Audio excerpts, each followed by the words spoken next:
عالم كودا وما لنعانو عدل نسي عيدا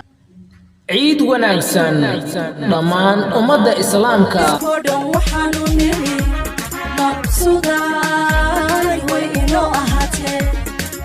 عيد مبارك مبروك يا أحبابي maan ummadda islaamka meel kasta aad dunida ka joogtaan gaar ahaan ummadda islaamka waxaan idin rajaynayaa farxad inaad ku ciidaan iyo ciida عشيري درس ونقبة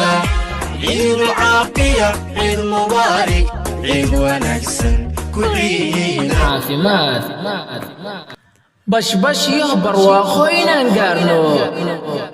iyo in aan wadankeena alle nabad nooga dhigo ayaan rabbi ka tuugayaa insha Allah waxaan ummadeena salaamka ah nileeyahay ciid wanaagsan ciidan ciideeda kale alle nabadda nagu gaarsiiyo muslimko dhan waxaanu nimi maqsuuday way inoo ahaatee عيد مبارك مبروك يا أحبابي كل عام وأنتم بالخير